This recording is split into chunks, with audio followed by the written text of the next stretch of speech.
Que tal, como estades? Centos de persoas reuníronse en San Simón na homenaxe nacional ás vítimas do franquismo para reclamar que a illa sexa declarada canto antes lugar de memoria. Piden que non se banalice este enclave e que se aprobe un plan de usos que sexa respetuoso coa memoria democrática. Fixérono coincidindo co 89 aniversario do golpe que fixo saltar polos aires a legalidade republicana e que deu paso a case 40 anos de ditadura. Neste capítulo analizaremos o contexto no que se produciu a sublevación co catedrático de Historia Contemporánea Xosé Manuel Núñez Seixas. Os gobernadores civís non dan o paso de armar as milicias obreiras, ou ese paso moi serodio, non se pode organizar unha resistencia militar ao golpe, ou armada, cando menos, como si foi o caso en Madrid, como si foi o caso en Valencia, como si foi o caso en Barcelona, e noutros lugares. A represión desatada en Galicia deixou profundas feridas con máis de 5.600 mortos, 8.000 encarcerados, uns 2.000 exiliados e un número indeterminado de desaparecidos que aínda hoxe, 89 anos despois, continúan aínda baixo terra. O antropólogo forense Fernando Serrulla leva anos traballando na súa procura.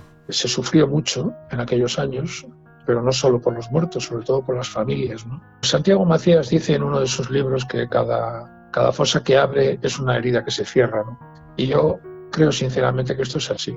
Nos próximos minutos trasladarémonos a aqueles convulsos días do 36 a través do relato do catedrático de Literatura Galega Xesús Alonso Montero, que tiña apenas 7 anos cando estourou a guerra. O seu pai foi detido tras unha delación e acabou recluído durante meses en San Simón. E un bo día apareceu a policía, a falanxe, e collen a meu pai. Estuvo primeiro na prisión de aquí, logo levaron a San Simón, está de agosto a mediados de maio. Pero ademais coñeceremos a historia de Constantino Miloro, un catalán que acabou refacendo a súa vida en Galicia despois de pasar anos deambulando polos campos de internamento franceses. A súa filla Loli leva anos tentando recompoñer o puzzle da súa vida. Acabou no campo de Catús Vilarí, e despois o campo de Catús Vilarí pensamos nun rapaz moi novo que, tiña ese espírito, o que sei, de non seguir moito as normas que impuñan.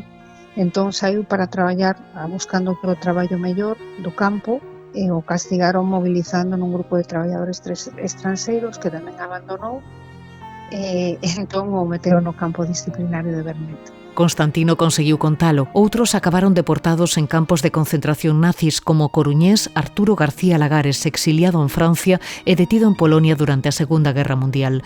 Foi trasladado a Mauthausen o 25 de xaneiro do 41 e asasinado en Gürsen apenas 6 meses despois. Desde hai uns días, un Stolperstein rendelle homenaxe na Coruña. Fala no nome da súa bisneta o presidente do Circo de Artesáns, Roberto Parga.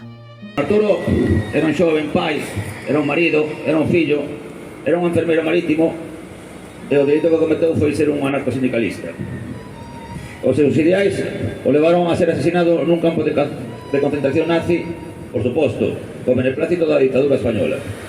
Esta placa, para min, é un peche de ciclo da miña familia. Gracias a ela, coñecín a moita xente que hinchiu moitos anacos descoñecidos para min da súa historia.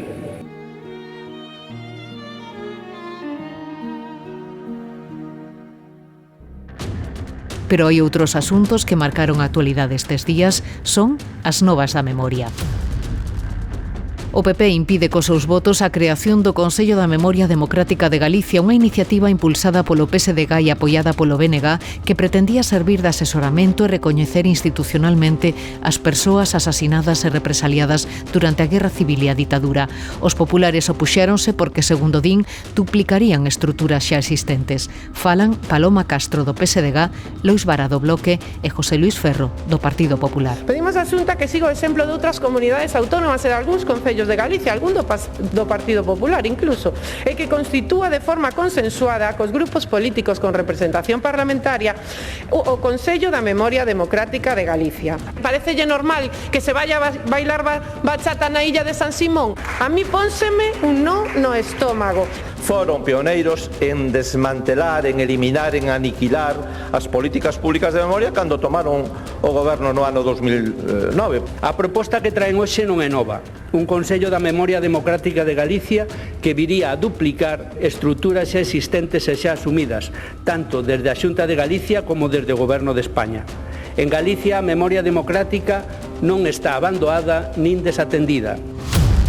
A Comisión pola Recuperación da Memoria Histórica pide que se declare o Memorial das Vítimas do Portiño como lugar de memoria democrática. A solicitude súmase ás outras dúas que xa presentaron a do Pazo de Meirás e a antiga prisión da Coruña. O monumento do Portiño lembra as 28 persoas detidas, 16 delas asasinadas tras a fuxida frustrada de 1937. O Pleno do Concello de Ourense insta ao Goberno local a que promova o recoñecemento do Campo de Aragón como lugar de memoria. Faino instancias da Asociación de Memoria Democrática Campo de Aragón Ourense, que reclama que se instale un monumento no centro desta praza onde os fascistas fusilaron as vítimas da barbarie franquista. Os Franco claudican e confirman que entregarán de inmediato as estatuas do Mestre Mateo ao Concello de Santiago. Fala a alcaldesa Goretti San Martín. Eles asumen o que é a sentenza e que están en disposición de, digamos que, entregar as estatuas aos profetas do pórtico de maneira inmediata. Claudican na súa batalla por intentar seguir sendo pois, os donos dunhas estatuas deses profetas do pórtico que evidentemente pois, non lles pertencen.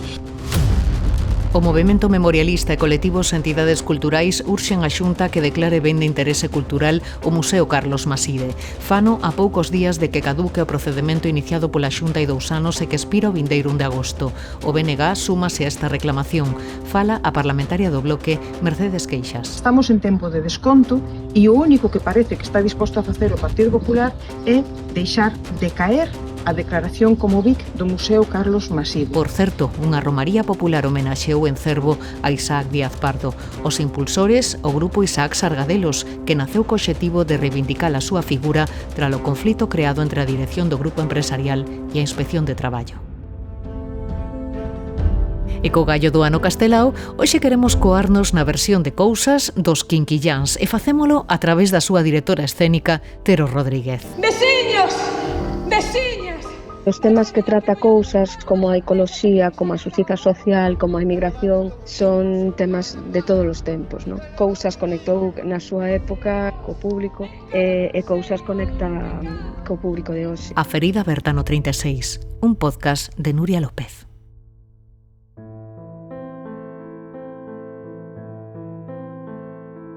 Por fidelidade ao noso dereito de liberdade, por lealtade a un réxime político conquerido por dereito cidadán, en cada curro do chan galego caí unha pinga de sangue mártir. Coidaron que de tal xeito nos sometían, coidaron que acribillando os peitos de maisazos faríase estéril a sementeira de ideais, coidaron que ca morte da súa verba corporal morría tamén a súa verba intelectual, coidaron que asasiñando intelixencia mataban para sempre a concenza dun pobo. Tanta é a súa ignorancia, tanta e tan fechada é a súa cerrazón mental. Non, os nosos mortos non enmudeceron.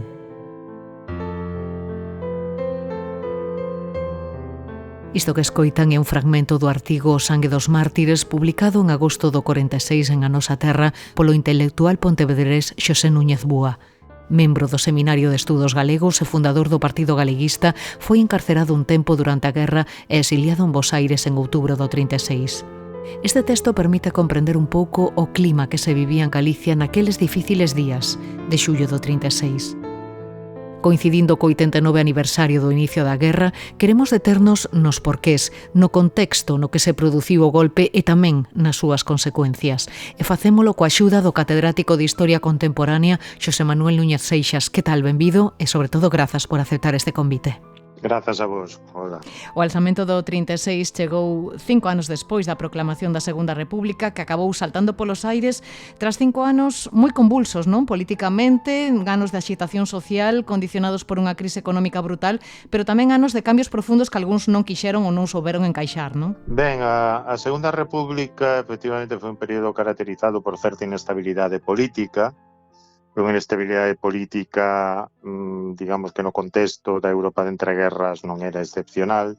Eran tempos de ascenso do fascismo, de ascenso do nacionalsocialismo na Alemanha, de réximes autoritarios en boa parte do continente, e aí unha república que chegou a destempo no contexto europeu, como foi a española, non podía sustraerse, digamos, ese ambiente de polarización, non? Non tanto por impacto da crise económica de 1929, que en España foi moi inferior a que se registrou noutros países europeus debido ao feito de que a economía española estaba máis illada dos circuitos financeiros internacionais, senón, sobre todo, en fin, polo estoupido de diferentes expectativas e movilizacións sociais que trouxe consigo a República, a falla de, quizáis, de entidade dos partidos republicanos que a podían ter sostido, digamos, nos seus piares centrais, non? Non sei se ese caldo de cultivo foi alimentado tamén por esa vitoria aplastante da Fronte Popular, ese avance dos nacionalismos, ese fito que supuxo a aprobación dos estatutos catalán, vasco e case o galego. Tivo algo que ver, profesor, na desembocadura dos feitos que se acabaron producindo en xullo do 36?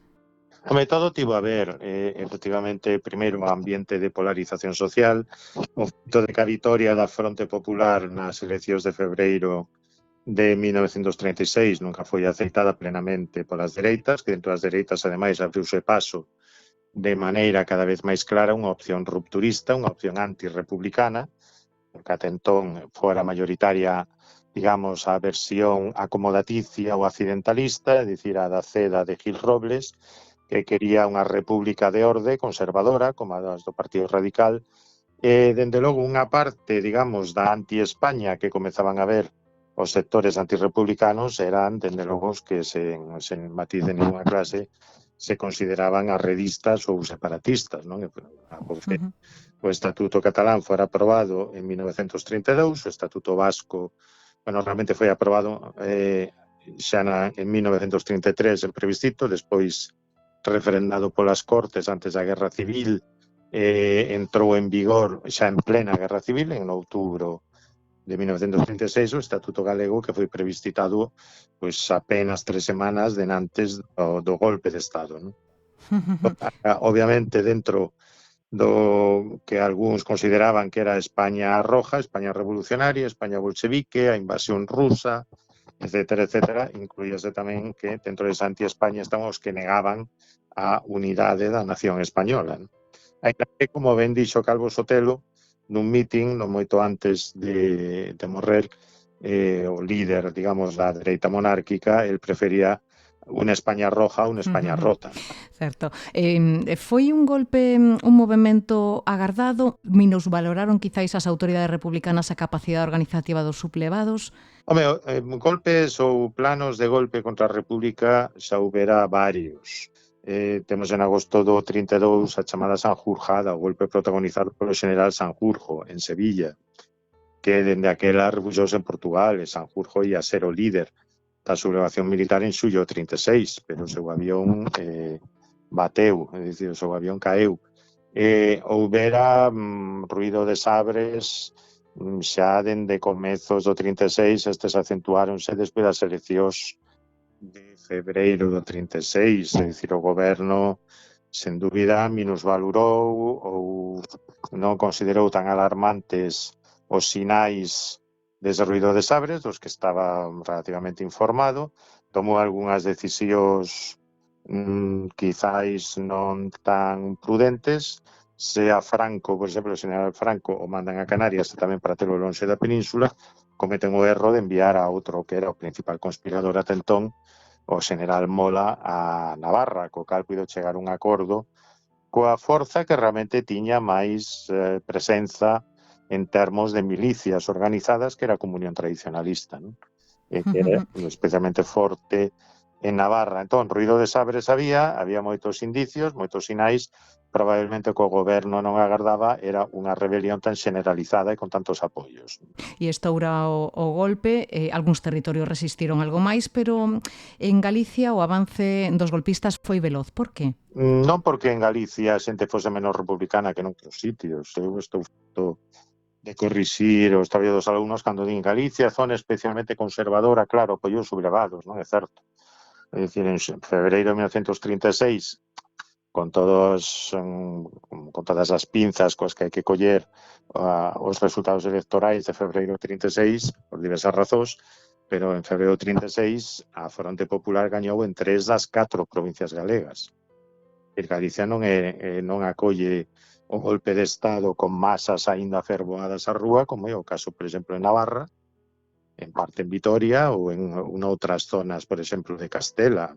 Aquí dáse a circunstancia de que os gobernadores civís non dan o paso de armar as milicias obreiras, ou ese paso moi serodio, non se pode organizar unha resistencia militar ao golpe, ou armada, cando menos, como si foi o caso en Madrid, como si foi o caso en Valencia, como si foi o caso en Barcelona, noutros lugares, non? E aparte, aquí dabas a circunstancia de que Galicia era unha ratoeira, é dicir, os que querían fuxir da represión era bastante difícil porque ou podían fuxir por mar ou vía Portugal era complicado porque o Portugal salazarista era favorable aos sublevados, dende caso o primeiro momento, non? Nesa victoria rebelde foi fundamental, non, a intervención da Alemanha e Italia e a decisión de non intervir por parte de Francia e Gran Bretaña, non?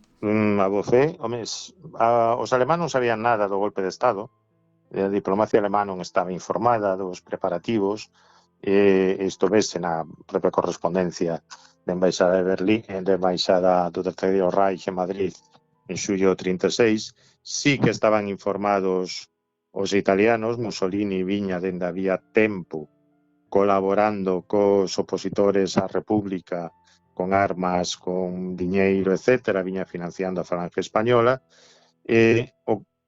Entón, o que ocorre é que cando o golpe de Estado non triunfa, porque non esquezamos que o que planean os militares é un golpe de Estado, é dicir, que o exército asuma o poder, que haxe un viramento autoritario da República, non quedaba claro se o que ian forzar era unha sorte de goberno provisional militar con suspensión de garantías, se ian promover un goberno de concentración dereitista, pero bueno, en principio parece que o plan era unha xunta militar, pero non necesariamente abolir a legalidade republicana. O que ocorre é que, como non chegan a gañar, pero tampouco son derrotados de todo, e se produce unha división do territorio, o conflito encamíñase cara a unha guerra civil xa 2 semanas despois do golpe. E aí, en parte, Franco, sobre todo cando asume a comandancia das tropas de Marrocos, que a parte do exército, a lexión, os regulares, etc., con máis experiencia de combate que para actuar de forza de choque, Franco ten moita sorte porque recorre algúns intermediarios que son comerciantes alemáns que viven en Tetuán para que pidan apoio armado, sobre todo aéreo, a Alemanha de Hitler. Hitler, contra todo prognóstico, mesmo contra da opinión de algúns dos seus achegados, como Marechal Göring, acorda, é dicir, lea a carta que lle manda Franco, escoita os seus intermediarios, no intermedio dunha ópera de Wagner, porque ele está en Bayreuth. Esos intermediarios chegan a Hitler grazas a conexións persoais co lugartenente de Hitler, con Rudolf Hess, a historia é longa, pero é importante, mentres que as xestións diplomáticas non chegaron a ningures, grazas a isto conseguen que o envío da Lexión Cóndor e o apoio logístico da Alemanha nazi. O apoio de Italia se estaba garantido de antemán, e despois o que, digamos, tamén conseguen os sublevados dunha maneira bastante valenciosa é que se manteña a farsa do Comité de Non Intervención en Xenebra, porque nin a Francia, que ten un goberno da Fronte Popular, pero moi preocupado pola súa estabilidade interna, se moviliza en pro da República, ni tampouco o fai Grande Bretaña. Por que non o fai Gran Bretaña? Porque en parte non o fai Francia, pero sobre todo porque non o fai Gran Bretaña, porque teme que estoupe ou se produza unha sorte de situación semellante á Guerra Civil Rusa no confín do Mediterráneo, e que aí os comunistas se fagan co control da situación e, por tanto, teñan a chave do Mediterráneo. Pois, ainda que non lle gustan os militares sublevados, os cónsules británicos informan das matanzas, etc., gosta ainda menos a posibilidade de que Stalin poida ter un pé, digamos, que poida chegar a fronteira con Gibraltar, non? Entón, basicamente, claro, apoio aos sublevados por parte da Alemanha e Italia, tamén de Portugal, que manda voluntarios que se enrolan na Lexión, os famosos viriatos. En que é fundamental? Sobre todo en garantir que o exército de África pode atravesar o Estreito de Gibraltar. Naquel momento a frota está en maus da República, basicamente, non? Entón, somente se pode cruzar por aire. A forza que despois, realmente a forza de choque máis efectiva que ten naquel intre o exército español está en África. E os sublevados triunfan, o 1 de abril do 39 remata a guerra, e moitos españois tentan fuxir en masa a través da fronteira con Francia, acaban neses campos de traballo dos que tanto se ten escrito, non? En os que eran sometidos a un trato inhumano e humillante, non? Bueno, todo depende de con que o comparemos. É dicir, na altura, efectivamente, os refuxiados republicanos, alrededor de 200.000, poida que algúns máis, que en parte son familias que fuxen perante o avanzo tras tropas franquistas, hai outros que se van por mar, Alicante, cara a Orán, etc. Son efectivamente internados polo goberno francés no que eles chamaban campos de concentración, porque o termo daquela aínda non tiña a connotación que adquiriu despois. Non debemos pensar en condicións semellantes aos campos de concentración nazis nin os campos de traballo soviéticos. Eran campos de internamento improvisados, moitas veces na praia, pero na praia en Argelès en febreiro vai un frío que pela, claro, con infraestructuras eficientes. Certamente os combatentes eran desarmados, atravesar a fronteira, eran conducidos por xendarmes vixiados por tropas coloniais senegalesas, entre outras. En algún momento o goberno francés pensa en aproveitar, en requirir a eses internados que presten un servicio de traballo, foi o chamado, cando os mandan a campos de traballo obrigatorios. Son campos de traballo os que moitos internados tiñan gana de ir, porque iso lles daba maior liberdade. De feito, moito despois escápanse deses campos de traballo, únense o que despois era a resistencia, non? Pero, bueno, unha parte dese refuxiado despois retorna a España, outra parte fica aí, algúns conseguen embarcar en barcos, en navíos fretados pola propia República ou con recursos, por exemplo, no caso dos galegos, dos emigrantes galegos, para iren a México, para iren a Argentina, para iren a República Dominicana, para iren a Chile, pero outros os máis están obrigados a ficar no sur da Francia, outros quedan en campos de internamento en Orán, non? Entón, condicións humillantes, dende logo, eran condicións pouco gasalleiras, eran condicións nas que se sufrían moitas carencias, pero eran campos de refuxiados máis ou menos improvisados, onde ademais o goberno francés tiña que defrontar as protestas e mesmo as cartas, as ameazas de dimisión de moitos prefectos e alcaldes do sur de Francia que se queixaban de que as súas prazas estaban cheas de esmolantes españois, é dicir, de refugiados españois que consideraban que traían enfermidades, que eran un perigo para a integridade moral das nenas, etc. O mesmiño que agora din algúns sobre os inmigrantes ilegais en España, por certo. Exactamente. Algúns deles, alrededor de 10.000, acabarían deportados en campos de concentración nazis despois da ocupación. Moito se ten falado tamén da responsabilidade das autoridades franquistas no destino de todas estas persoas. De feito, hai uns meses a Fiscalía de Dereitos Humanos decidiu por primeira vez abrir unha investigación. Que papel xogaron as autoridades franquistas no destino destas persoas? Bueno, básicamente as autoridades franquistas desentendéronse, sobre todo cando os alemáns ocupan Francia.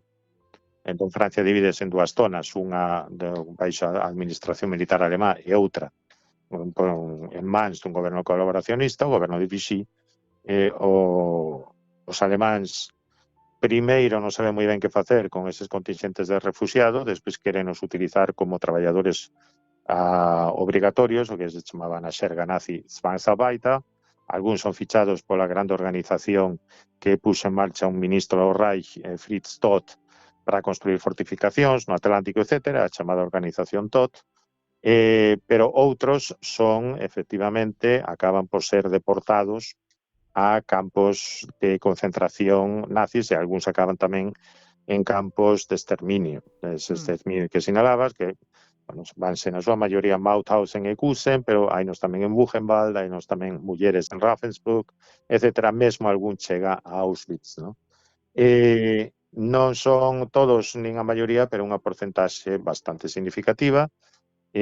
Moitas veces era cuestión do azar. Eu sempre poño o caso de 4 galegos de Malpica, de 4 mariñeiros de Malpica que se van nun voo, chegan en 1937, fuxen, chegan a Bretaña, dende ali incorpóranse o exército republicano, porque Francia obrigaba os refugiados a ben queres ir zona franquista ou republicana, e fan a guerra co exército da República. 1939 están no campo de refugiados, 2 deles poden ser embarcados cara a Argentina e acaban na Patagonia, outros 2 non teñen esa sorte. Os 2 que acaban na Patagonia, anos despois son os que van a Chimbote en Perú e montan ali, axudan a montar unha factoría pesqueira. Ensinan a pescar os peruanos, e cando os peruanos comezan a comer peixe por influxo de inmigración chinesa, en fin, o tema do ceviche, etcétera, non? Que agora está tan de moda. Os outros 2 irmáns deles que non tiveron esa sorte acabaron nun campos de concentración nazis, non?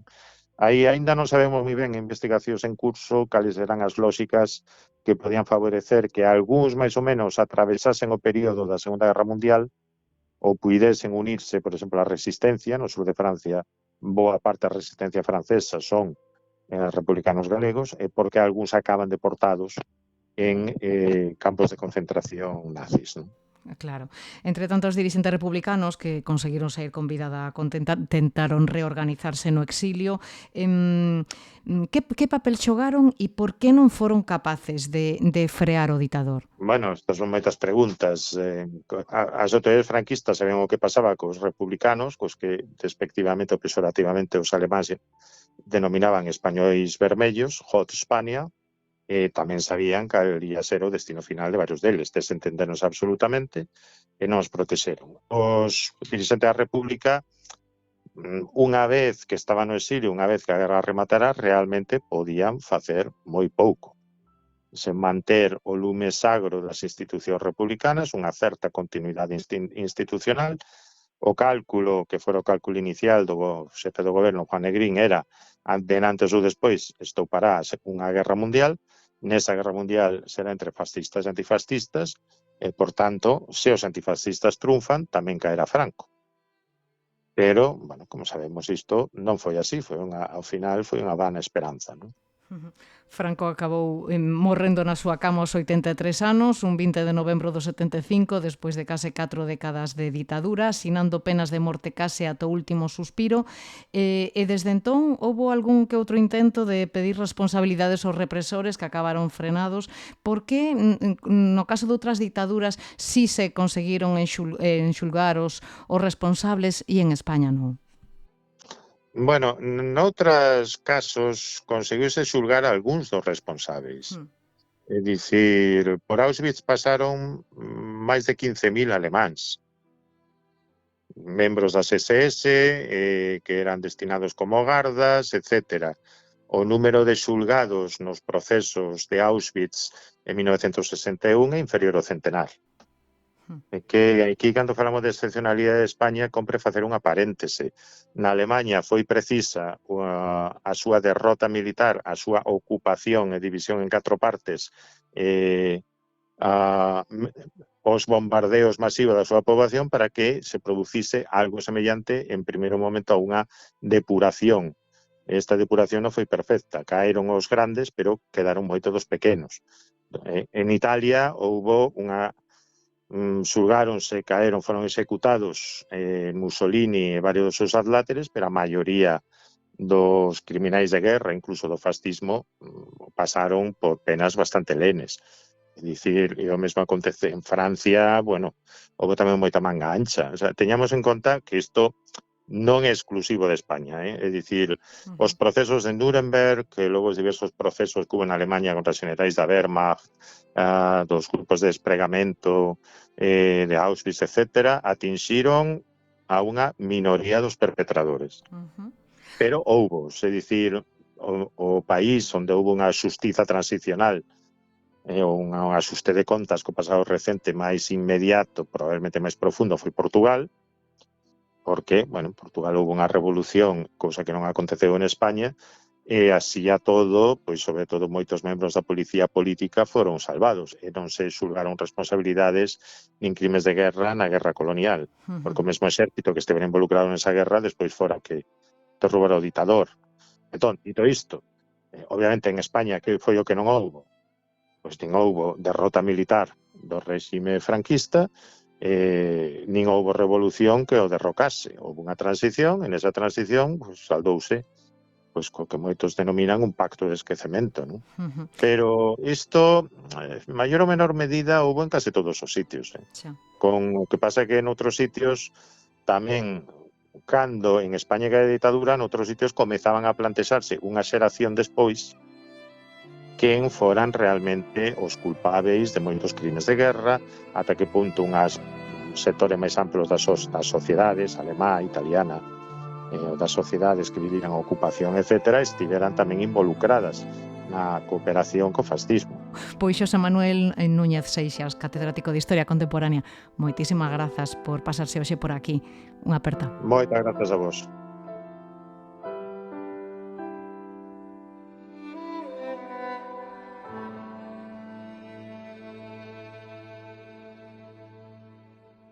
A ferida aberta no 36, un podcast de Nuria López.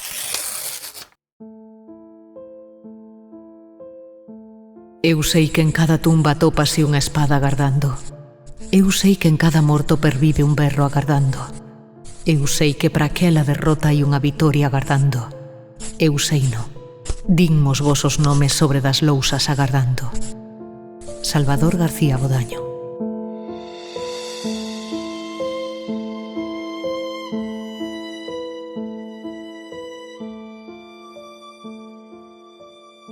A guerra abriu enormes feridas que aínda hoxe seguen sen pechar, como os das arredor de 6.000 familias que perderon os seus durante aqueles durísimos anos da represión. Nomes e voces ten catalogadas preto dun 100 de foxas, delas un terzo foron exhumadas total ou parcialmente nos últimos anos. As últimas actuacións desenvolvéronse en Vilacova, en Rianxo e tamén en Soutelo, en Salceda de Caselas. Falamos xa con Fernando Serrulla, antropólogo forense. Que tal? Benvido. Hola, buenas tardes. Que tal? Na foxa de Soutelo, en Salceda de Caselas, buscaban 7 homes asasinados a sangre fría no 36 e conseguiron localizar 2 corpos, non? Sí, así es. La verdad es que no teníamos una idea muy concreta de qué es lo que nos podíamos encontrar. Se hablaba de 5 asesinatos en un primer momento, a principios de septiembre del 36, y 15 días después otras 2 personas asesinadas. La referencia que teníamos era la de un niño de 7 años que nos dijo, bueno, no a nosotros, ya se lo dijo a su hijo cuando ya era mayor, que había en esa zona que se habían enterrado los cuerpos, pero claro, no sabíamos exactamente si podía haber 5, si podían ser 7, o si podían ser 2, o qué es lo que podía ocurrir. E o relato dese neno estaba no certo entón, non? Efectivamente, el niño acertó no exactamente con los 5 que buscábamos, porque hay que contar que en este caso pues tenemos una familia, la familia de Severo Boente, de uno de los asesinados, que suponemos que estaba entre los 5 y que nos ha solicitado la recuperación y la entrega de los restos. Entonces, ¿En qué condicións estaban os corpos? Bueno, los cuerpos estaban, para lo que solemos encontrar en Galicia, los cuerpos estaban bastante bien conservados. Dentro de lo que ya digo es habitual, que en Galicia los restos se conservan en general bastante mal por la gran humedad de la tierra y otros factores, pero en este caso concretamente se dio la curiosa circunstancia que el lugar fue cimentado en los años 60 o 70, con lo cual pues los enterramientos llevaban pues eso 40 o 50 años sin recibir apenas agua, ¿no? Y de esta manera pues la falta de agua pues preservó el deterioro y conseguimos que tuviesen un estado, ya digo, que aceptable. Supoño que en moitos casos estes corpos aparecen acompañados de elementos persoais, non? Das víctimas. Neste caso tamén apareceu algún elemento que poida axudar na súa identificación?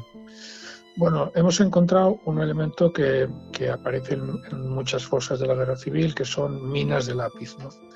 Los lápices utilizados por carpinteros, pero también por otras personas, pues estaban en los bolsillos, y una vez que se degrada la ropa y la madera, la mina, el grafito sigue conservándose perfectamente, ¿no? Entonces, en este caso, encontramos minas de lápiz, hemos encontrado alguna hebilla del cinturón, parte del cinturón, algunos objetos algunos trozos de ropa, pero bueno, todo esto tenemos que evaluarlo en el laboratorio con más calma y limpiarlo y valorarlo con cuidado, ¿no?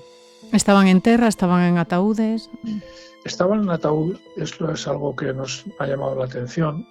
Hace unos meses también hicimos una exhumación en Salvaterra do Miño, en Cabreira, y allí también los encontramos en ataúdes, pero en ese caso en Salvaterra ya sabíamos que la gente del pueblo, por la tradición oral, sabíamos que habían sido enterrados en ataúdes, pero en este caso no teníamos ninguna información. Solo sabíamos que algunos cuerpos habían sido trasladados desde el lugar en el que aparecieron, en una carretera, hasta el cementerio, fueron transportados en un carro. Nada más, solo sabíamos eso. Pero en este caso los ataúdes aparecieron, o sea, los cuerpos aparecieron en ataúdes, ¿no?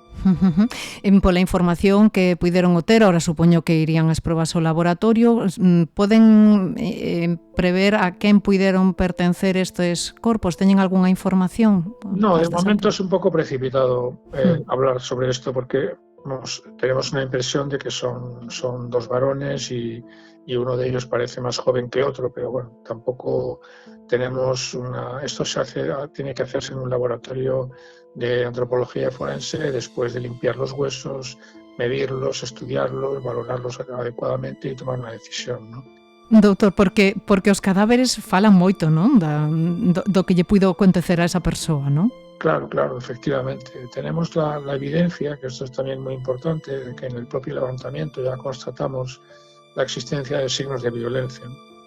Por este hecho, pues pusimos en comunicación del fiscal de Memoria Democrática, que existe apenas hace unos meses en Pontevedra, en Galicia también, pero pusimos en comunicación estos hechos para que abra diligencias de investigación y podamos conocer de forma oficial la verdad de lo que aquí ha ocurrido, ¿no? E tras a exhumación, como é agora o cotexo de datos para identificar os corpos? Bueno, el informe histórico elaborado por la Comisión de Memoria Histórica de Salceda, Salvaterra, bueno, creo que tiene un nombre, la verdad es que nunca me suelo acordar del nombre largo que tiene la asociación que ha promovido esta exhumación. Asociación de Baixo Miño, sí. De Baixo Miño, sí. Salceda, el Louriñá. Bueno, el Louriñá, sí. Louriñá, no sé. Bueno, el caso es que esta asociación, elaboró junto con Kiko, con José Ramón Pazantón, elaboraron un informe histórico y en ese histórico pues tenemos datos como la talla, como la profesión, como la fecha de nacimiento y todos los datos que conocemos de su detención y de dónde estuvieron presos y lo que se sabe, ¿no? de sus vidas. Entonces esa información para nosotros en la antropología es muy importante porque nos permite reconstruir o tener datos de un patrón de digamos, biológico y a partir de ahí, pues bueno, ver si es compatible o no es compatible, ¿no? Hay veces que la profesión deja signos en los huesos, otras veces no. En este caso tenemos un lápiz que pudiera ser un carpintero y esto pues es una orientación, por ejemplo. E cal é o porcentaxe de éxito pola experiencia que ten dos últimos traballos que realizou de exhumación de foxas en Galicia? Habitualmente coinciden os restos coas persoas coas que se buscan? Bueno, no, desafortunadamente lo que pasa en Galicia pasa en toda España, ¿no? Estamos llegando muy tarde a este tipo de procesos. Los hijos casi todos han fallecido. El tiempo corre siempre en contra de todas las investigaciones, las policiales y también estas, ¿no? En las que, claro, los cadáveres en muy mal estado, pues no se pueden obtener la misma información que de un cadáver en buen estado, ¿no?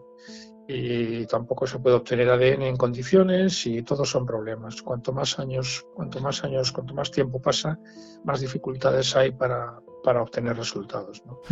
Pero bueno, ya te digo que aún en el caso de, por ejemplo, como ocurre en Andalucía y en otras zonas del sur de España, que los huesos se conservan mejor, pues aún en este caso pues las identificaciones son escasas, ¿no? En mi tesis doctoral, que yo hice en el año 2018, pues confirmé que apenas el 2% de las identificaciones, los que se habían hecho hasta aquel momento, se habían podido identificar genéticamente, ¿no? Hoy en día el porcentaje está bastante más alto porque hay muchísimo más apoyo por parte del gobierno de España, ¿no? Y de otros gobiernos, pero en general el porcentaje es bajo, en torno quizás al 10%, puede llegar al 15% en algún caso, depende mucho de la serie de investigación que cojas, ¿no? Pero en general las identificaciones son muy pocas, ¿no?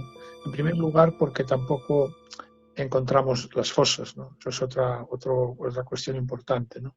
Hay veces que vas a buscar una fosa a un lugar en la que ya no está, o está alterada, o a lo mejor las familias incluso sacaron los cuerpos poco tiempo después de la muerte en la clandestinidad de la noche, ¿no? Entonces, bueno, perciben moitos casos de manipulación das foxas de forma intencionada, probablemente, por parte dos propios represores?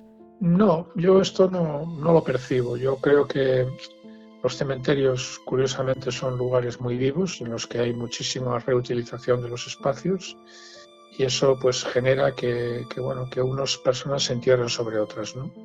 Y sobre todo se entierran sobre otras si no hay una lápida, si no hay un enterramiento digno, ¿no? Cuando hay un enterramiento digno a nadie se le ocurre exhumar a uno para poner a otro, ¿no? Pero si no sabes quién está debajo, pues y tienes que enterrar a alguien, pues lo entierras, ¿no? Creo que esto funciona así, ¿no? A espera de que conclúan os traballos de identificación de Soutelo, agora a atención está posta tamén en Vilacova, en Lousame, ¿non? Sí, efectivamente. Ahora la semana que viene pues intervendremos en Vilacova. Con Vilacova ya tenemos una larga historia desde el año 2022. Buscamos a Manuel García Hermo, un sastre de Ribeira que fue asesinado muy cruelmente como una especie de escarmiento para la población, ¿no? Y fue secuestrado y luego inmediatamente asesinado y dejado su cadáver en una curva encomparada, muy cerquita de Vilacova, y los vecinos enterraron su cuerpo en el cementerio de Vilacova. En el año 2022 hicimos ya una prospección y no encontramos su cuerpo, encontramos otro cuerpo, pero no el de él. Y ahora la familia, la hija, que tiene ya 100 años, pues sigue esperando encontrar a su padre y nos ha pedido por favor que le ayudemos a ver si somos capaces de esta vez encontrarlo. Dígame unha cousa, habitualmente estes traballos de exhumación fanse a petición dos familiares, das asociacións memorialistas, das administracións, quen é o que decide onde se escava e por qué? Bueno, yo participo en todas estas historias desde el convencimiento de la defensa de los derechos humanos, ¿no? Pero no todo el mundo participa con la misma perspectiva, ¿no? Hay también quien tiene una perspectiva más política, quien tiene una perspectiva más histórica, quien tiene una perspectiva un poco de otro tipo, ¿no? Y desde mi punto de vista, pues yo entiendo que si un cadáver, si no hay una familia que reclama un cadáver, no se debe intervenir, ¿no? Porque esto en términos generales, ¿no? Salvo que el cadáver esté enterrado en un lugar indigno, ¿no? Pongamos por caso una cuneta o en fin, un lugar que no es propio, ¿no? Yo entiendo que cadáveres que están enterrados en cementerios, que a veces incluso se sabe el lugar exacto y se sabe que hay una lápida y que encima no hay familias que reclamen ese tipo de exhumaciones, yo creo que no se deberían hacer, ¿no? La financiación, los trabajos, este tipo de trabajos son costosos, valen mucho dinero al Estado. Y hay que priorizar, entiendo yo, que hay que priorizar aquellas fosas en las que existan familias que reclamen, ¿no? Vostede que leva moitísimos anos realizando estas tarefas, non sei se leva conta do número de foxas, do número de corpos de represaliados que conseguiu identificar durante todo este tempo. No llevo cuenta porque yo formo parte de un equipo multidisciplinar en el que, bueno, a veces colaboras de una forma más total, otras veces de forma parcial, en fin. Yo llevo colaborando en esto desde el año 2001, cuando había apoyo por parte del Estado y cuando no lo había también, ¿no? Entonces, bueno, cuando no lo había, pues era una situación muy difícil, ¿no? Porque todos teníamos que poner de nuestro bolsillo el dinero para poder hacer una exhumación, hacer una investigación de este tipo, ¿no? Y bueno, ahora que hay apoyo, pues claro, pues ahora es más fácil, ¿no? Y ahora hay mucha más gente que lo puede hacer, ¿no? Pero bueno, quedan... pues, sí, quedan moitas fosas por abrir, sí. Sí, quedan muchas fosas. No sabemos exactamente el número porque, curiosamente, aquí en Galicia, por ejemplo, cada vez que vamos a un lugar, a una fosa, y difundimos una información a través de los medios de comunicación, pues se acerca gente a contarnos historias, ¿no? Y es muy frecuente que estemos en una exhumación y nos aparezca un vecino contándonos que hay otra fosa a 200 metros de donde estamos excavando, por ejemplo, ¿no? Y esto nos ha pasado en Trasanquelos, nos ha pasado en muchas fosas. Y bueno, hay miedo, todavía se percibe cierto miedo. Yo más bien también creo que además de miedo, pues se sufrió mucho en aquellos años. No por supuesto por los muertos, pero no solo por los muertos, sobre todo por las familias, ¿no? Que tuvieron que vivir en silencio el dolor que supuso pues perder a su padre, a su madre, a su hermano, y además no poder hablar del tema, ¿no? Porque hablar podía suponer también riesgo para ellos, ¿no? De cárcel o de lesiones o de tortura o de muerte, ¿no? Entonces ese dolor la gente lo tiene tan interiorizado que ha conseguido a través de esta especie de no hablar del tema que no le duela. Y si hablan, les duele, ¿no? Yo recuerdo una mujer en la fosa de Trasanquelos que quise entrevistar, ¿no? Y su hijo me dijo, mira, ella no puede hablar, no es que no quiera hablar, no puede hablar. Ella si habla se va a desmoronar, ¿sabes? Rompe. Porque, claro, ella quedó huérfana con su madre, también con otros 5 hijos que tuvieron sin dinero, sin forma de sobrevivir en periodo de guerra y bueno, sufrieron muchísimo, ¿no? Y hablar de todo esto, aunque le daba mucha alegría poder pensar en recuperar los restos de su padre, pero hablar de la historia de su padre, de cómo desapareció, era tremendamente doloroso. Ya no es solamente una cuestión de miedo, ¿no? Es una cuestión emocional moi intensa, ¿no? Sí, supoño que se tería atopado moitas historias, non sei se algunha lle quedou na retina como desta muller, porque as feridas aínda continúan abertas, non, doutor? Sí, bueno, Santiago Macías, una persona que fue vicepresidente de la Asociación para la Recuperación de la Memoria Histórica en Ponferrada, estos que iniciaron un poco el movimiento de la memoria histórica, ¿no? El movimiento social. Pues Santiago Macías dice en uno de sus libros que cada fosa que abre es una herida que se cierra, ¿no? Y yo creo sinceramente que esto es así.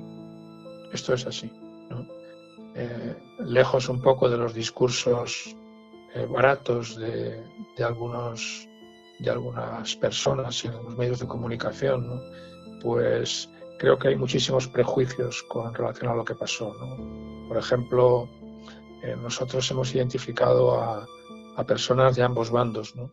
Y hemos entregado los restos con la misma alegría y con la misma dignidad que cualquier persona se merece, ¿no? Porque recuerdo el caso por ejemplo, de una mujer, una hija que también vio cómo secuestraban a su padre unos guerrilleros antifranquistas y jamás nunca volvió a saber nada de él, ¿no? Y cuando lo encontramos y se lo entregamos, pues todavía hoy pienso que no se ha separado de la caja que le entregamos con los restos. La familia trataba de convencerle de que llevara la caja al cementerio, pero la mujer vivió durante tantos años con el dolor de no tener a su padre, ¿no? Que ahora yo creo que no se va a separar nunca de su padre, ¿no? De los restos de su padre. Pois Fernando Sarrulla, antropólogo forense, moitas grazas polo seu traballo, por contarnos todas estas historias e por pasarse pola ferida aberta no 36. Grazas e unha aperta. Vale, muchas gracias.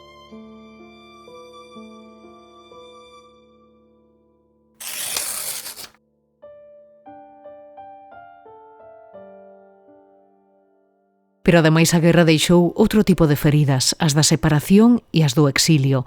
Calcúlase que preto de 500.000 de españois puideron terse exiliado tralo golpe militar. Algúns regresaron nos anos 40, pero moitos, uns 200.000, tardarían décadas en regresar. É o caso de Constantino Miloro, un catalán que marchou a Francia con 17 anos, que fora mobilizado probablemente na Quinta do Biberón e que co tempo refaría a súa vida en Galicia. A súa filla Dolores, que o perdeu cando apenas tiña 5 anos, leva moito tempo atando cabos para tentar reconstruir o periplo vivido polo seu pai nos campos de internamento franceses. Hai uns meses amosou en Vigo o resultado da súa investigación na exposición En nome do pai.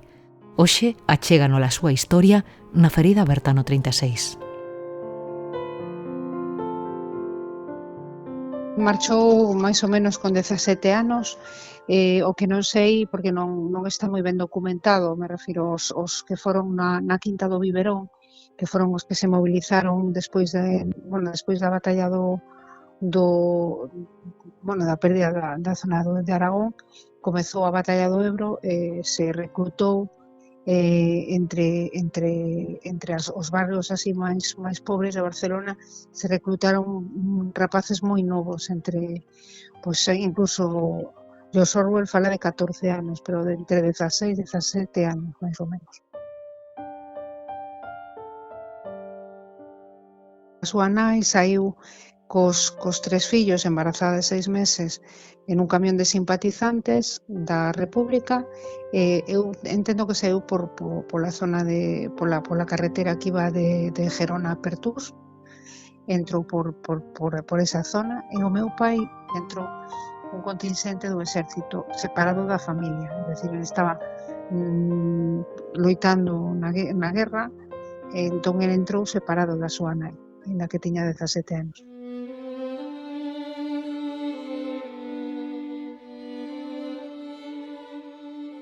El entrou en Francia no ano 39, en 5 de febreiro. Primeiro pasou polo campo de Prat-Molló, despois por Arles-sur-Tech, despois o mandaron a Molins d'Allès, que é un concello moi cerca de onde se formou o goberno de Vichy, é dicir, a un hospital psiquiátrico que tiña como unha especie de zona onde albergaba algúns republicanos, que se chamaba o Hospital de Santa Catarina. Despois de aí volveu outra vez ao sur, a Cahors, porque encontrou un traballo nunha granxa. Despois ele abandonou esa granxa porque o empregador non lle pagaba, entón el decidiu fuxir, deixar ese contrato, e os españoles nese momento non podían andar por Francia así soltos, que tiñan que ou aceptar un traballo ou adherirse a unha compañía de traballadores estranxeiros ou ter algún tipo de contrato con algunha industria para poder sair dos campos. Entón, el entendeuse como unha fuga, eso. Acabou no campo de Catús-Vilarí, e despois do campo de Catús-Vilarí pensamos nun rapaz moi novo que, tiña ese espírito, o que sei, de non seguir moito as normas que impuñan. Entón, saiu para traballar, buscando outro traballo mellor do campo, e o castigaron mobilizando nun grupo de traballadores estranxeiros que tamén abandonou, e entón o meteron no campo disciplinario de Vernet.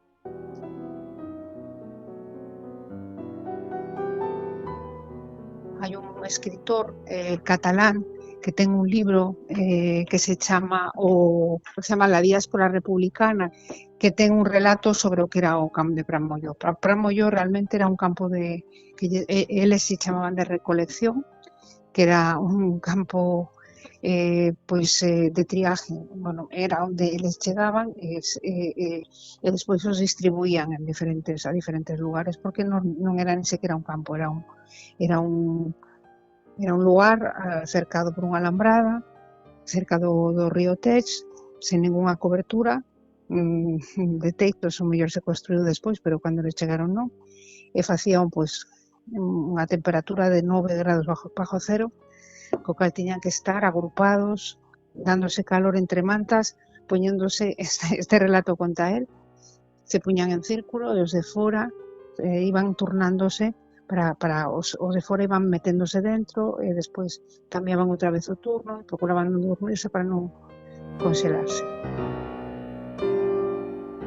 O Fronte Popular cae, no 37 cae porque León Blum dimite despois de que se firma a intervención, e o goberno que entra é un goberno de centro-dereita. Ese goberno asina moitísimos decretos, un pouco sinalando os refugiados, nese momento reciben non só os refugiados españoles, senón de todos os lugares de Europa que fuxen do nazismo e do fascismo. Entón, son sinalados, moitos están moi politizados, pertencen ao Partido Comunista, ao Partido Anarquista, ao Partido Socialista, e son, elementos perigosos para a nación.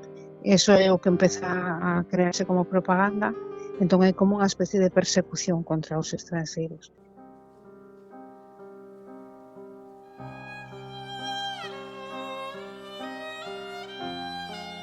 Empecé a buscar pois nos memoriales ou nos memoriais de Argelès, no memorial de Gurs, busquei tamén despois nos arquivos departamentais de onde estaban os campos, ou de Pirineos Orientales, ou de Pirineos Atlánticos, busquei así, fui encontrando cousas, pero ao mellor non sobre o meu pai, máis ben sobre a miña avoa.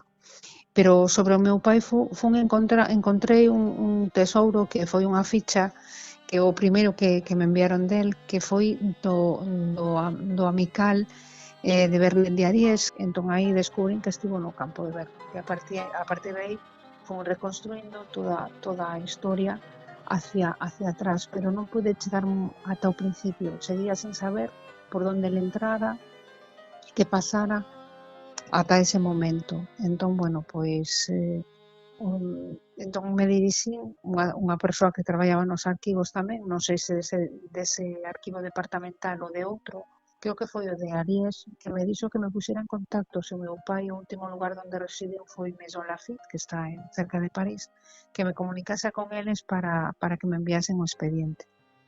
E tiñan un expediente completo de casi 120 follas, e aí é onde atopei moita información.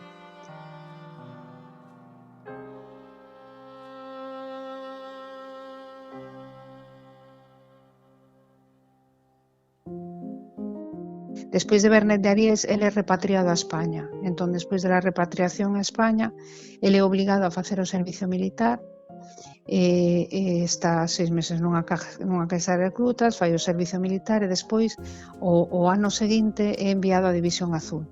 Entón, na División Azul, ele pasa un ano e regresa no 43 da División Azul, e continúa mobilizado no exército nun reximento de fortificación. Os reximentos de fortificación durante o franquismo eran os que facían todas as fortificacións, os búnkeres na zona do Pirineo, un pouco era para protexerse no caso de que entrasen os aliados ou tivesen algún tipo de enfrentamento bélico, o que facían era selar a fronteira. Entón traballaban nese tipo de traballo de fortificación os soldados de leva, ou senón tamén ás veces traballaban nesas fortificacións os batallóns de traballadores soldados, que eran os que estaban penados por ter un pasado republicano. Entón, el, ante esa situación, cando licencia no 46, decide fuxir outra vez a Francia. Entón, entra clandestinamente. Entón, un dos documentos que atopei nese expediente é a declaración policial, cando ele entra na fronteira, na que conta todo o periplo, dende que entrou en Francia ata que saiu, e despois cando está en España e cando volve, non? Entón, parece todo. E ti me preguntabas antes da miña nai, non? Da miña avoa, cando se reencontran, pois mira, el sae no 39 e se reencontra con súa nai no 47. Empeza a traballar en Francia, despois se casa con unha muller, se divorcia e despois coñece a miña nai e está hasta o 68. E no 47 hasta o 68 que volve outra vez a España.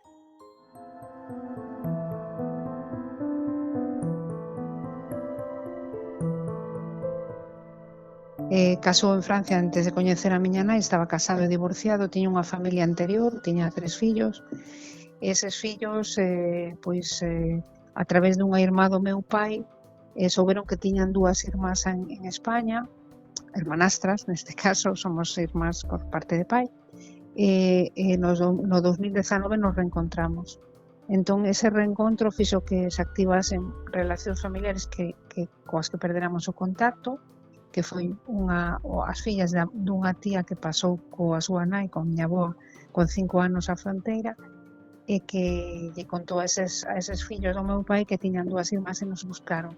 A raíz de toda esa búsqueda, dese reencontro no 2019, eu empezo a atar cabos de cousas que a miña nai non me contou, como o pai non fuxiu a Francia dunha maneira, é dicir, que fuxiu na retirada, que é algo que eu nunca non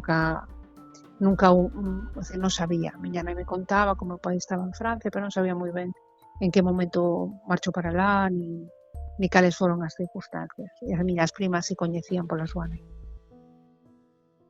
Hai moitos libros que falan do exilio español, e hai moitas persoas que fuxiron no exilio español, pero claro, sempre os que temos en mente son xente que, ten algunha relevancia porque son personaxes políticos, artistas ou literatos, pero a xente común, ese tipo de persoas son os olvidados dos olvidados. A ferida aberta no 36, un podcast de Nuria López.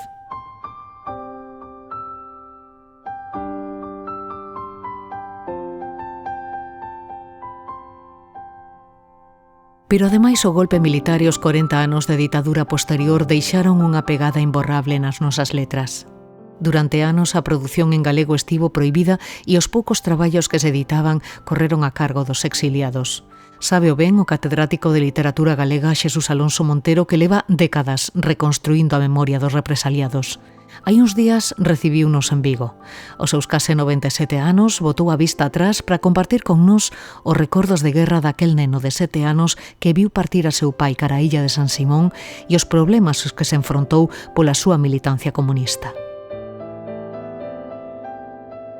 Hoxe na ferida aberta no 36 recibimos a un auténtico arquitecto da memoria. Naceu en Vigo, hai case 97 anos, presidente do Foro pola Memoria Republicana, militante do Partido Comunista, membro de número da Academia Galega, un organismo que presidiu ademais durante 4 anos e un home dedicado en corpo e alma desde hai décadas á investigación e tamén á creación literaria.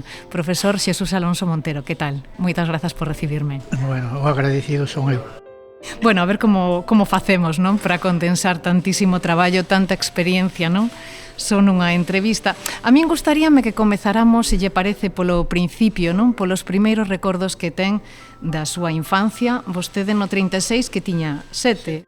Que lembranza ten daqueles acontecementos? E deses acontecementos previos, estou falando, por exemplo, do triunfo da Fronte Popular, da campaña da prol do Estatuto, do estourido da guerra.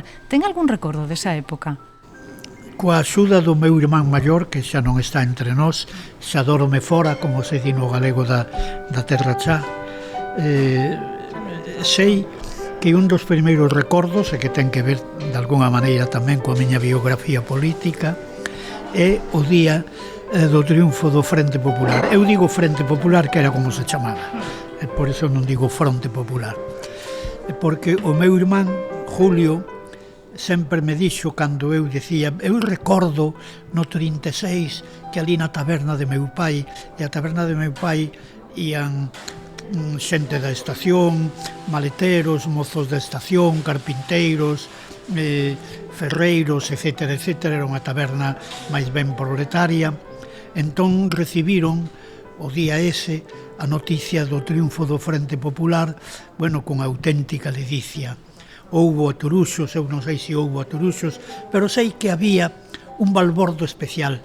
E eu, neno de 7 anos, eu percibín que non era día de festa, que non era o día da festa do patrón, que era algo insólito. E bueno, pois eu recordo eso, como recordo a manifestación do 1º de maio de 1936, que a primeira e a única que se fai en Galicia despois do triunfo do Frente Popular, que fora o 16 de febreiro, mes e medio antes.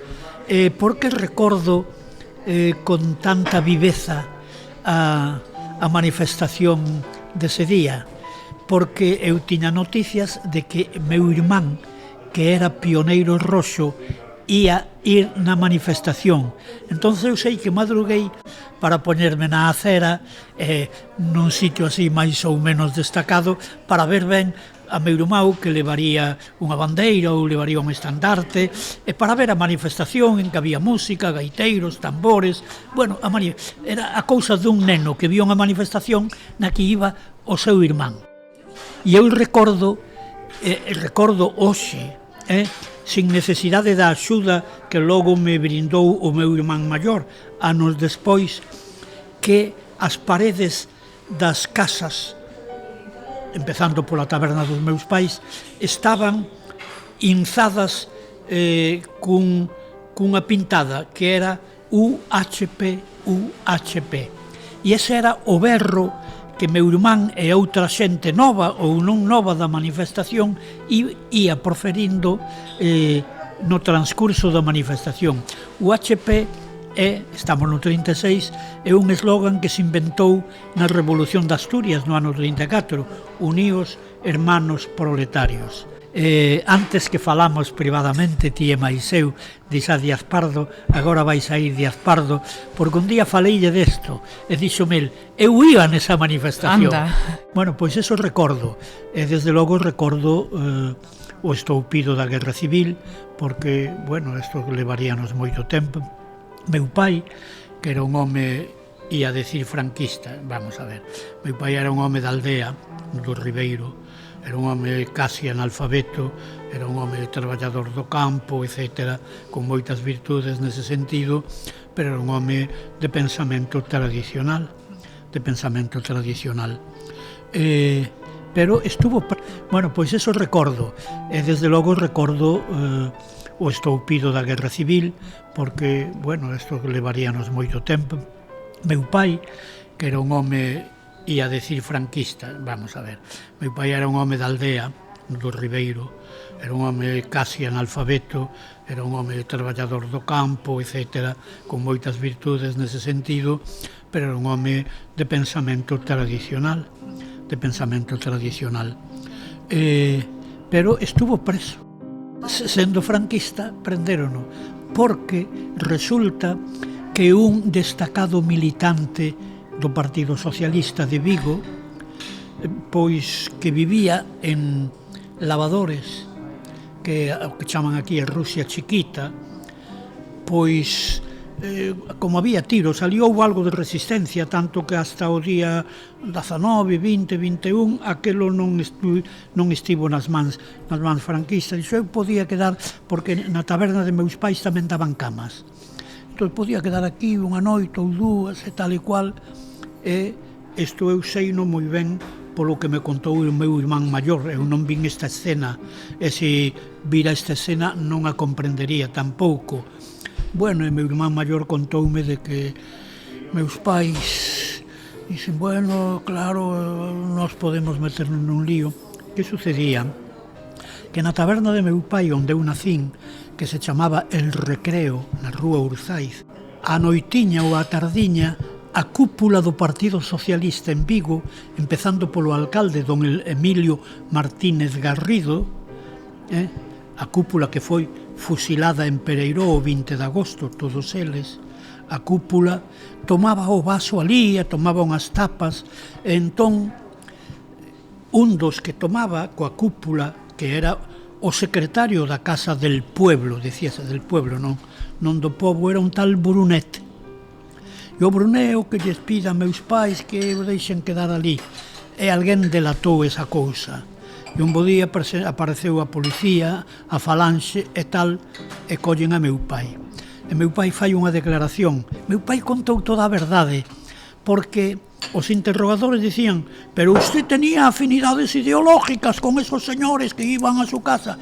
Mire, ideolóxicas, non sei ben o que é, eu sei que eran os señores educados, os señores que me daba a impresión de que era xente así moi importante, que eran correctos, que deixaban unha propina, e que me facían gasto, eu vivo desto. Logo meu pai tivo moitos apoios de xente de dereitas, tanto que, bueno, estuvo primeiro na prisión de aquí, logo levaron a San Simón, está de agosto a mediados de maio. Recordo o día que cunha especie de cesta no que traería a súa pouca roupa interior e algunha cousa, algún enser, vexo chegar a meu pai que regresa de San Simón. Isto é xa o ano 37, maio do 37. Vou contar aquí unha cousa que parece espantosa, pero a ver se a conto ben. Sucede que entonces nos primeiros días miña nai mandounos para Castrelos e ali vivía unha que fora criada da taberna de meus pais. Estuvemos na casa e falan coa miña avoa de Ventosela, Alano Ribeiro, de que haberá que, en fin, botarlle unha man estes nenos pequenos, porque o Benito, meu pai, está preso, e miña nai ten moito que facer, porque hai que atender a taberna, etc. etc. E recordo que este meu tío Antonio foinos buscar a aldea de Castrelos e trouxonos a Vigo, para logo levarnos á aldea. Bueno, a familia moveuse para botar unha man naquela situación que era moi problemática, inesperable. E a partir dese momento foi cando decidiron que os rapaces debían medrar, debían criarse en Ventosela, non? Non, pero eso é unha visión señoriteira da cuestión. Como foi entón? No, meu pai puxeron a taberna para, con moito sacrificio, facer uns aforriños e comprar unhas viñas máis e chegar a ter un capital grandeiro. O 1 de xaneiro do 38, meu pai, primeiro, xa ten os aforros necesarios para adquirir ese monte e tal e cual. E segundo, está farto da cidade onde viviu unha experiencia para el extraña e moi dolorosa, non a esperaba. El era un home de pensamento tradicional, bueno, aquelo veu. Entonces, vámonos todos para a aldea. Eu chego á aldea con 8 anos, un mes e 8 días ou algo así. E, bueno, chego o 1 de xaneiro e o día 7 de xaneiro eu vou á escola pública. Terminaron xa as vacacións á escola pública de Ventosela e vou cos rapaces de Ventosela. E xogo a pelota cos rapaces de Ventosela. Os domingos que os rapaces non traballan, vamos buscar niños, vamos buscar piñas, etc. E eu estou entrando nun mundo moi distinto. Eu son moito máis culto ca eles en determinadas materias. Sei o que é un teléfono e unha porta xiratoria nun hotel. Eles non saben o que é eso. Pero eu ali son un inculto, porque eu non distingo o canto do merlo do canto do xílgaro. Por lo tanto, a hora de encontrar niños era moito máis torpe ca eles. Cando hai que agatuñar por unha mazaira para irlle roubar as mazás ou os figos ao cura, eles agatuñan mellor que a min, porque eu en Vigo nunca agatuñara por un piñeiro ou por un sobreiro ou por un carballo. Entonces, eu son un analfabeto, casi un analfabeto. Pero hai o problema do idioma, hai o problema da comunicación. Eu non falo galego, eu falo castelán, porque meus pais educábanme para señoritos. Claro, como facían todos. Polo tanto, eu daquela non sabía que a lingua na que me falaban os meus pais era a lingua A, e a lingua que eles falaban entre sí era a lingua B. Eso soubeno despois.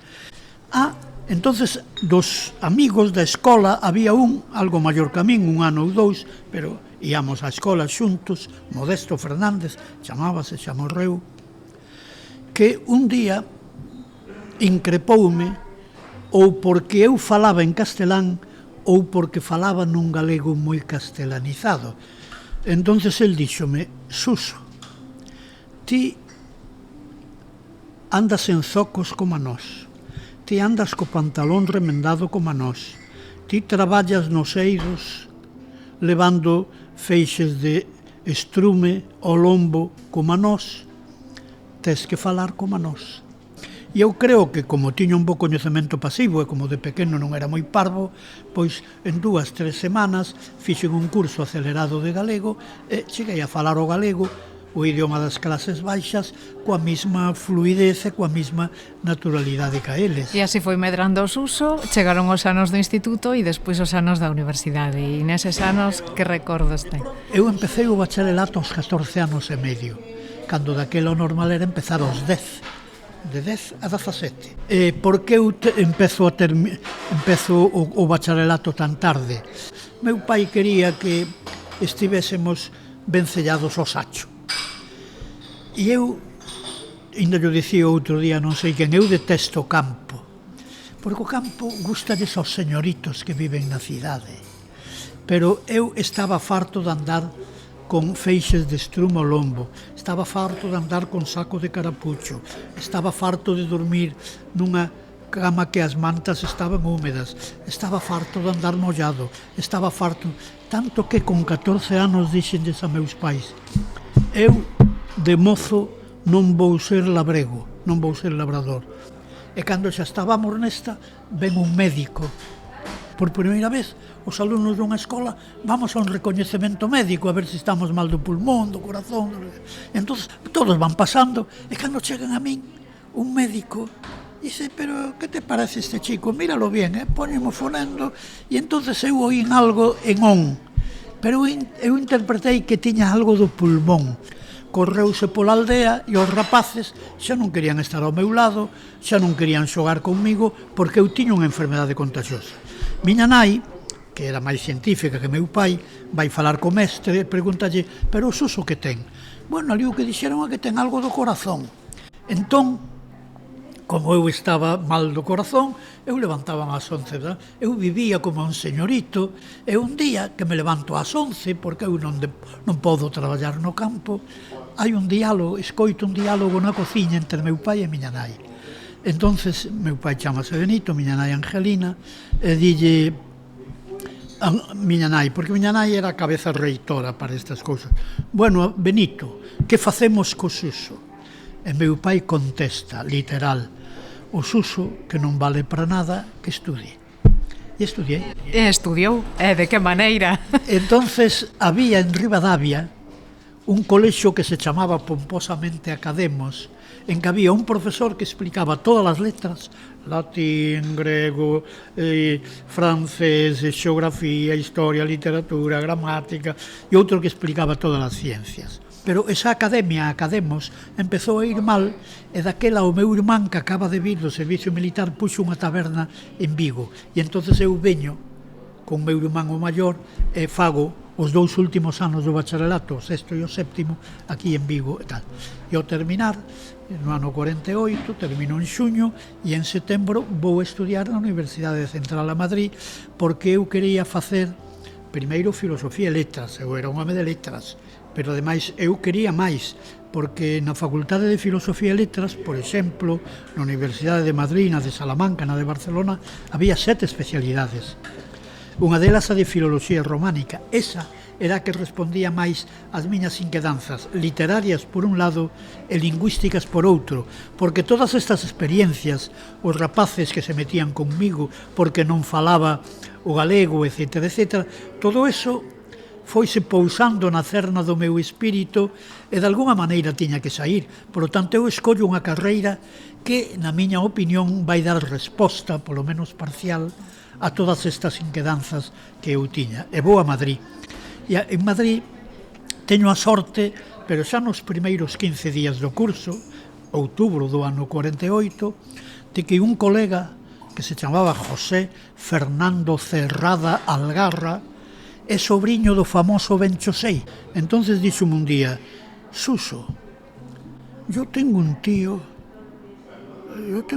que, hombre, que deberías conocer, te lo voy a presentar, un tío mío que es orensano como tú, que tiene muchos libros y que tiene muchos libros en lengua gallega.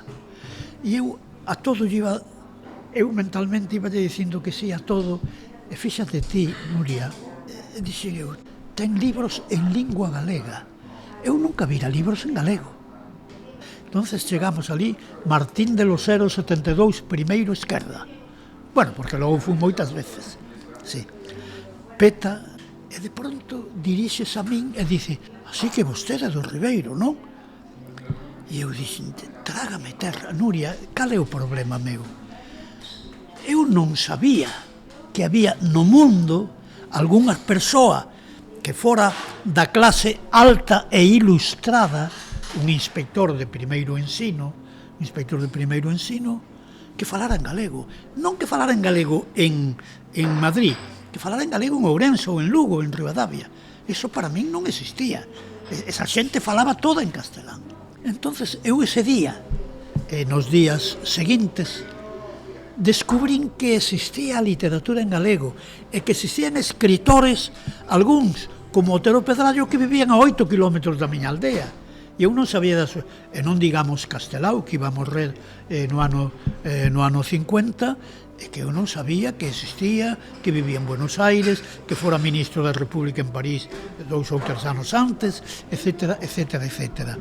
Por lo tanto, tanto que eu, como antifranquista, o primeiro que son é galeguista. Foi unha persoa activa políticamente durante os seus anos de universitario? Bueno, é que daquela, é que claro, é que eres moi nova, é que no ano 48, 49, quen é activo? No 56, cando eu estou facendo as miñas primeiras oposicións á cátedra, é cando hai a primeira gran manifestación estudiantil.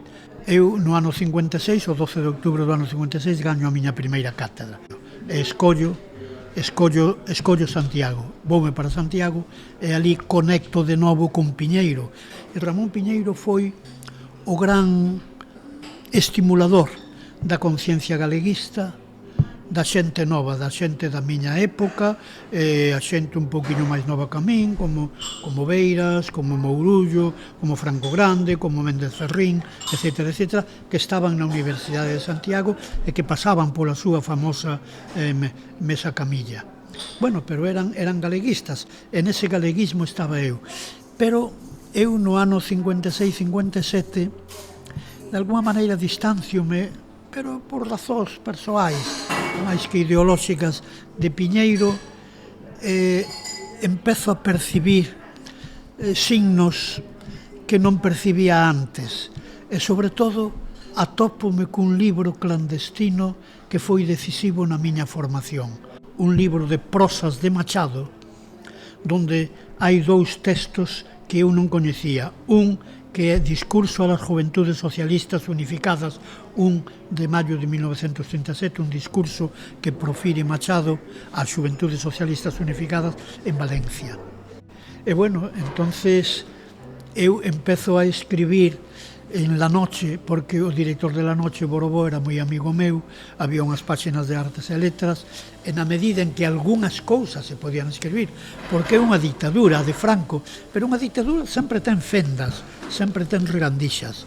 Entonces, bueno, hai un pouquiño de cautela, e entonces eu paso por ser, entre os 60 e os 62, a única persoa que abertamente defende o que daquela se chamaba a literatura comprometida. Un día saí eu da clase no ano 62, vexo un home alto, Jesús Alonso Monteiro, eu creo que era un pai dun alumno, un tío que a veces veñen a preguntar polos rapaces ou así, e traía un artigo meu. Entonces eu conecto co Partido Comunista, gracias a Borobó, por este. Bueno, seguimos falando, e un día, falando cos 3, no café do centro, ali na Praza Maior de Lugo, quedamos sin facer ningún xuramento, nin firmar ningún documento, na idea de que eu entraba a colaborar co partido. Eu eso sitúo a 1 de maio, e eu supoño que por presumir digo que o 1 de maio do ano 62. E foi nesa época na que se produciu esa viaxe a Moscou. Sí, un pouquiño despois, 2 meses despois, porque a viaxe a fins de xullo de 1962. Un bo día véñenme coa noticia de que vai haber un congreso da paz, e os congresos pola paz organizábaos, bueno, a xente de esquerdas e debaixo os partidos comunistas. Entonces, quen representaba daquela a intelectualidade galega, por decirlo así? Pois, na opinión deles, eu. Eu chego a Moscou na creenza, por parte do Dolores Ibarruri, a quen coñezo ali e con quen comín 8, 10, 12 veces, e con Enrique Lister, que eu era profesor de historia. E dixe, non, son profesor de literatura.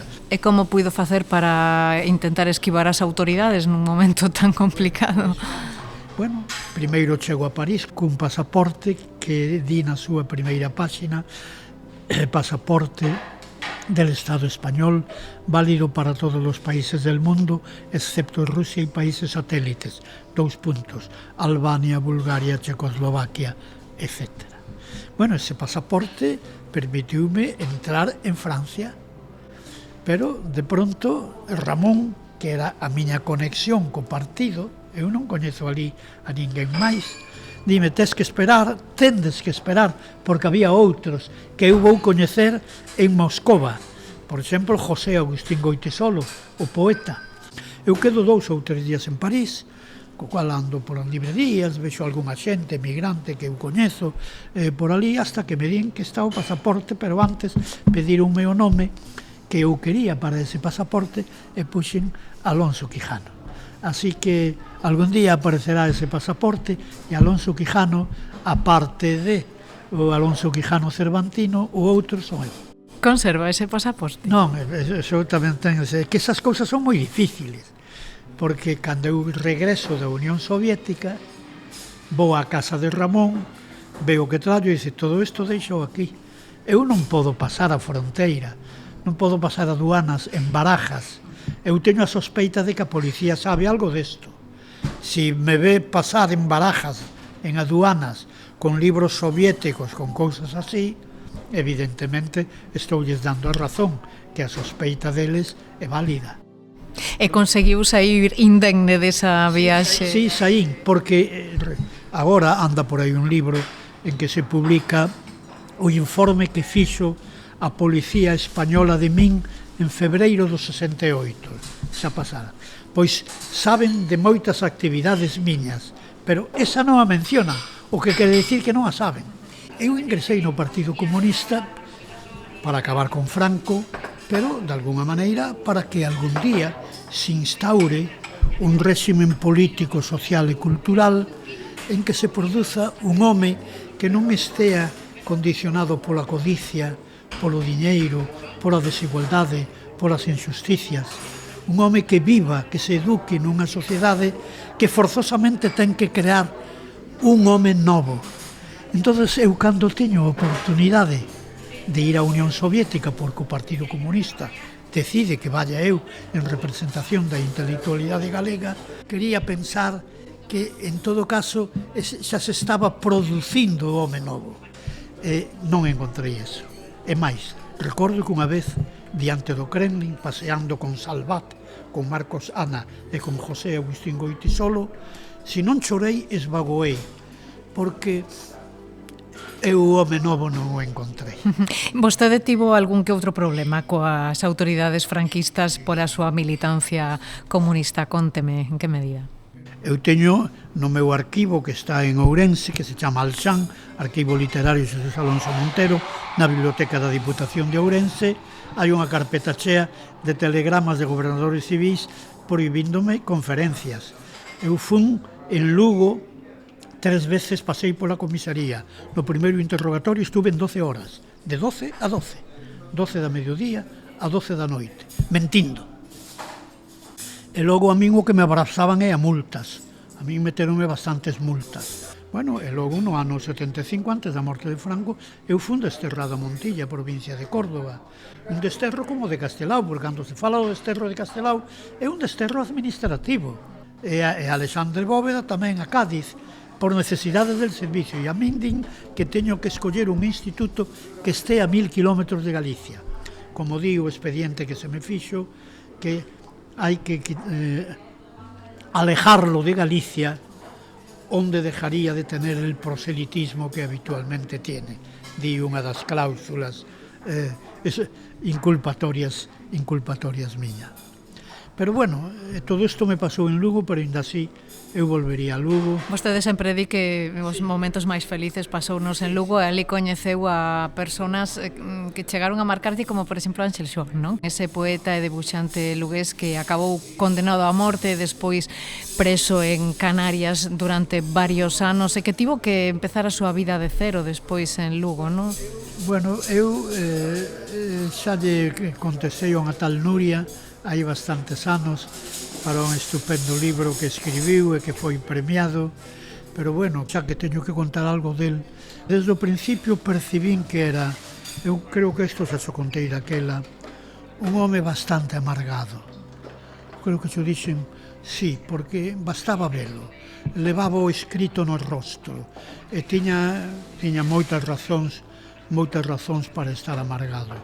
porque o que lle pasara, el realmente chegou a creer que o ian fusilar, porque de feito o delito del, delito entre aspas, fora o suficientemente grave, o asunto do telegrama, para que, bueno, para que o executara. Bueno, ao final está 5 anos na prisión e vense para Galicia, porque nas Canarias non lle vai moi ben, el casou cunha muller canaria, e en Galicia vai vivir con sumas dificultades e ten varios fillos. O caso de Ángel Xoán é similar ao de outros poetas, debuxantes, xornalistas que durante a Guerra Civil foron masacrados directamente polos fascistas. Por que foron obxecto dos golpistas estas persoas con estes perfis nese momento? Por que foron antes de nada por eles? Eso estaba cantado. O enemigo non é meu pai, pero un mestre, un profesor, un escritor, estes están ao servicio dunha actividade do ser humano que con palabras ou sin palabras pode emitir mensaxes evidentemente cheos de hostilidade ao fascismo. Por lo tanto, enténdese moi ben que a represión fose máis dura precisamente nestes gremios, nestes grupos. E neste contexto de represión, cal foi o papel dos exiliados a hora de intentar recuperar e conseguir trasladar ao mundo que era o que estaba pasando? Bueno, os exiliados é curioso porque teño falado moitas veces con Díaz, como nos une Díaz Pardo moito, con Díaz Pardo que fixo polos exiliados cousas extraordinarias. Todos os exiliados pasaron pola súa casa, os fillos dos exiliados, etc. Creía que os exiliados o pasaron moi mal, pero pasamos o peor os do exilio interior, porque os exiliados podían falar. Luís Seoane podía falar. Eu creo que a traxedia é a do exilio interior. Todo o que fixeron, en xeral, os exiliados do exilio exterior fixeron o servicio do exilio interior. Por exemplo, a literatura galega en idioma galego. A literatura en idioma galego realmente salvouse en Buenos Aires, porque do ano 36 ao ano 49 prácticamente non se publican libros en galego, salvo de Aquilino do ano 47 e pouco máis. Pero nese período de 12, 13, 14 anos, só o que publicou, deixemos xa a Castelao, que é outra cousa, Luís Seoane, directa ou indirectamente, está salvando o discurso literario e intelectual en lingua galega. Eso pódese facer no exilio exterior. E, polo tanto, teñen esa grandeza e teñen esa satisfacción. Profesor, vostede algunha vez pensou en marchar? Sí, pero en momentos de todo, pensei en marchar a Cuba, hasta que alguén me dixo, a revolución cubana ten ali xente que está facendo a revolución. A revolución hai que facela aquí. Aquí hai que facer os preliminares da revolución, acabar con Franco, logo xa da revolución falemos. Pero sí, en algún momento, claro, e tiñan razón, non deixa de ser unha evasión. Bueno, a marxe da política, vostede que ten unha dilatadísima experiencia como sociolingüista, como investigador, que ten dúcias de prólogos ata 5.000 discursos, que lle queda por facer a Xesús Alonso Montero? Pois algo dicíache privadamente antes desta conversa cara ao público. Fundamentalmente debería terminar de organizar o material literario que deixou Vitoria Álvarez Ruido Ojeda, a miña muller, que faleceu en setembro do ano 18. Repito, ainda que hai persoas que destas cousas saben máis que a min, que ten as claves para entender eses manuscritos, esas notas, eses apuntamentos que están en dúcias de carpetas, en máis de medio centenar de libretas son eu. Entonces, eso é a tarefa fundamental e prioritaria que teño neste momento. Pero, bueno, ao mesmo tempo, pois, hai que facer un prólogo, dar unha conferencia, bueno, facer un libro que é oportuno nun determinado momento, bueno, pero eu non sei se xa poderei ir conxugando, non sei se me quedan máis de 30 ou 40 anos de vida, por lo tanto teño que andar con moito cuidado. Vostede que ten realizado a biografía de tantas persoas tan importantes, non? A vostede como lle gustaría que o recordaran? Quen son eu para decilo? Eu creo que o terán que decir os demais. Vamos a ver. Eu creo que desde que teño uso de razón democrática, como decía Vázquez Montalbán, tratei de poñer a miña vida e a miña obra literaria, erudita, crítica, poética, etc., bueno, ao servicio dunha causa que me parece a causa máis nobre que deu a humanidade. Eu creo que a música máis nobre que soou na historia da humanidade é o marxismo. Se eu contribuín mínimamente, é case unha agulla nun palleiro, é unha area no deserto, a que esta causa vaya adiante, pois, se me recordan por iso, é o único que de verdade me agradaría. Pero moita xente agora fala como perdoando a vida, pero vostede ainda está con eso do comunismo. Mire usted, a nosa causa é unha causa que vai de derrota en derrota, pero hasta a vitoria final. Nós somos soldados derrotados dunha causa, dun exército invencible, e se non é así, mal irá o mundo. O mundo ou será socialista ou o capitalismo destruirá o planeta Terra. Pois Xesús Alonso Montero, moitas grazas, foi un auténtico placer. O agradecido son eu.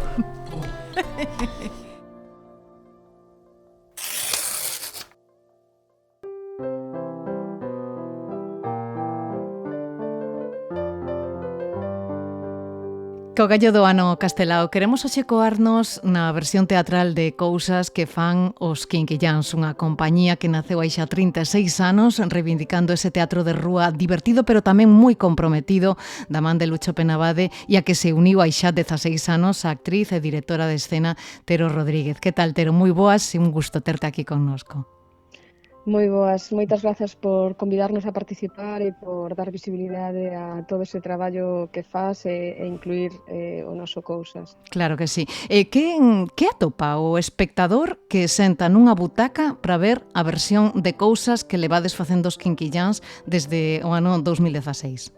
Pois o que atopa é unha versión teatral dunha obra que escribiu Castelao con máis de 40 relatos, que foi un grande desafío por encarga da editorial Galaxia, idea de Xulio Amigo, que quero mencionar porque era o director comercial de Galaxia na altura, que lamentablemente pois faleceu. Bueno, pois el propúxonos, porque xa tiveramos algunha outra montaxe anterior que nos distribuíra a Galaxia, e foi el quen tivo a idea de que nos enfrentásemos a adaptar ao teatro un libro de relatos curtos con relatos tan diversos como Cousas e ademais de Castelao. Bueno, dixemos que sí por valentía, pero realmente se o reflexionas, pois é algo que impón moito respeto. Debe ser un reto, un desafío, pero tamén un enorme prazer dar vida a unha obra que case 100 anos despois segue estando tan viva, non? Unha obra tan actual, non? Sí, totalmente, sí. Nós, despois de aceptar o reto, estivemos, claro, dando 1000 voltas ao texto, pensando como isto vai chegar á escena, e ao final, pois, démonos conta de que era como unha... que todos os relatos, non sei se é porque eu vivo en Rianxo, entón, claro, moitas das cousas que aparecían eu coñecía os referentes reais, non? Pero ao final é que eu vía que era como...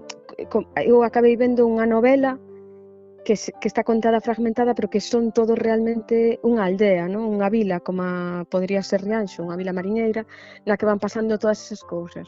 Entón, o que fixemos foi coller un dos personaxes, o que aparece nun relato, que é un burro, é o burro o que vai presentando esa aldea ao público e vai presentando relatos. Entón, dos 40 e pico que ten o texto de Castelao, na nosa versión, creo que é unha bueno, das cousas que estamos máis orgullosos da versión é que aparecen 20 e pico dos relatos de alguna maneira, non? O máis mencionados ou menos. Hai a historia do Rifante, a historia da luz eléctrica, a historia do pai de Migueliño ou o escuro caletre de Martiño teñen máis peso, pero dentro desas pois van aparecendo outros relatos que mesturamos, ¿no? Entón, así, desa maneira, vanse como se foran fíos dun mesmo tecido, unha trama, pois vanse xuntando, entrelazando os contos todos, non? Eu supoño que haberá unha conexión moi especial co público, tendo en conta que estamos falando dun autor que trata temas moi reais, ademais cuns lentes nos que mira a sociedade dunha maneira que segue sendo aínda moi vixente. Logo está esa cercanía, non? Esa retranca e ese relato que fai tan de verdade, non? Eso tamén se ten que notar a hora de representar, ou non? Sí, desde logo. É que os temas que trata cousas, temas como a ecoloxía, como a xustiza social, como a emigración, como a solidaridade, como a amizade, son temas de todos os tempos, non? Entón, pois, conecta cousas, conectou na súa época, na época de publicación co público, e cousas conecta co público de hoxe.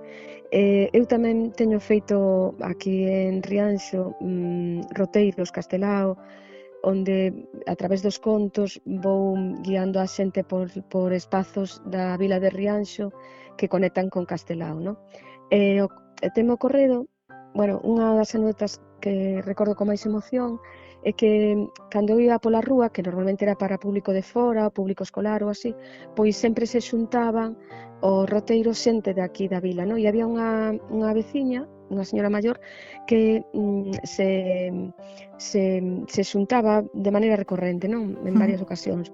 E unha vez achegouseme e díxome que lle encantaba escoitar os contos que eu contaba, pero que estaba descubrindo que eran de Castelao, porque ela, eses contos, escoitárallos a seu pai durante a súa infancia unha chea de veces, nunca soubera que eran de Castelao, pensaba que eran contos tradicionais. Xa formaban parte da cultura popular da vila, claro. Claro, por eso digo que son contos que eu estaba contando a crianzas de hoxe, na liña do que estabas comentando, non? Sí.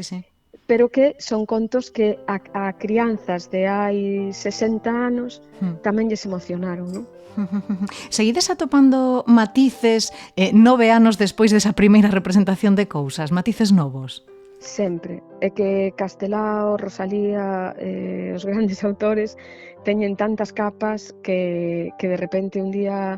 Ademais, cando traballas en teatro, memoriza... Bueno, xa faz unha adaptación do texto original ao teatro, non? Que nos, na medida do posible, quixemos manter, normalmente facemos así, mantemos o vocabulario original, non, porque cando ti tes que acercar ao mellor un texto de hai pois un século ao público de hoxe, sobre todo, pois por exemplo, cando pensas nunha adaptación que en principio foi pensada para distribuir para que foran velo estudantes de institutos, pensas que a mocidade non vai saber o que é tal palabra, non?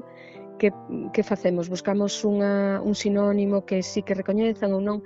Normalmente os quinquilláns preferimos utilizar a palabra original para que tamén sexa a posta en escena sexa tamén unha maneira de que o público poida ampliar vocabulario, que poidamos rescatar palabras que mellor están en desuso ou así, non? Non sei se segue tendo tirón Castelao e sobre todo entre o público novo. Que é o que percibides?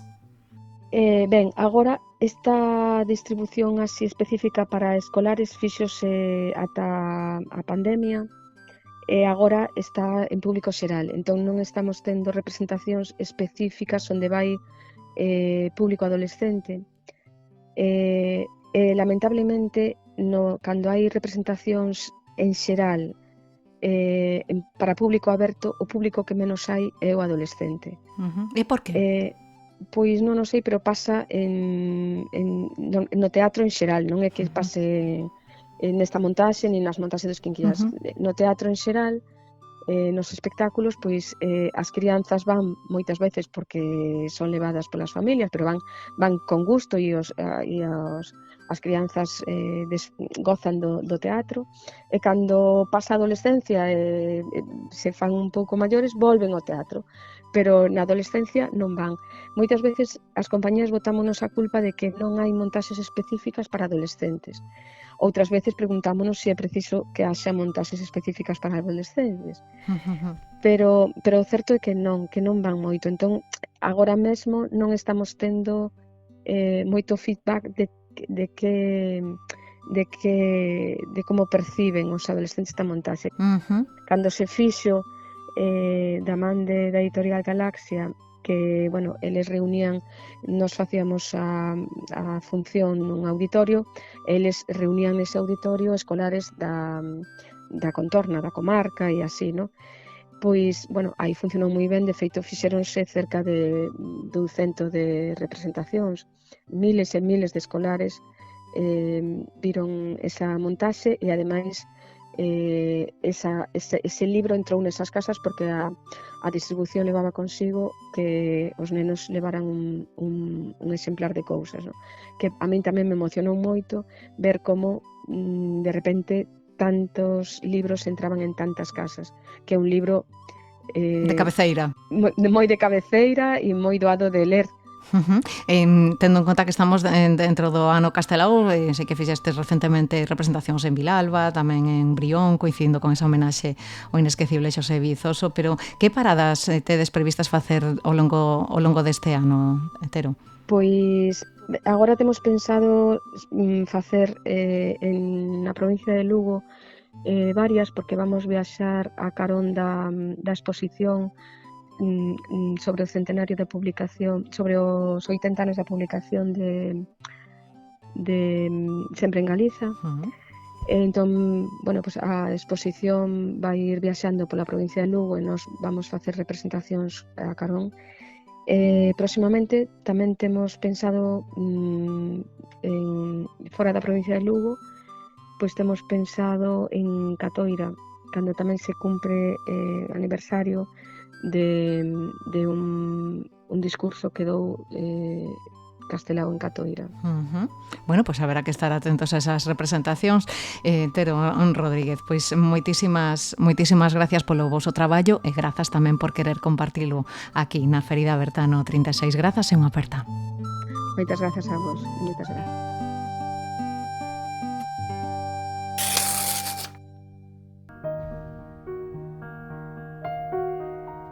Pois ata aquí chegamos. Grazas a todos e todas por acompañarnos e sobre todo a Xosé Manuel, Xesús, Fernando, Loli e Tero por axudarnos a compoñer este capítulo que publicamos coincidindo co 89 aniversario do golpe do 36. Grazas tamén a Xosé Luís do Picor Jais, responsable da montaxe sonora de Cousas, por permitirnos reproducir neste espazo os dous temas cos que ambientamos a entrevista, o Vals de Rianxo e o Alalado Mozo, unha peza interpretada na estrea en Bos Aires dos Vellos non deben de enamorarse e que el recuperou para a representación dos Quinquilláns. Mais nada, moi pronto regresaremos con máis historias. Xa sabes que podes atoparnos en Spotify, iBooks ou YouTube. Ata cando queiras.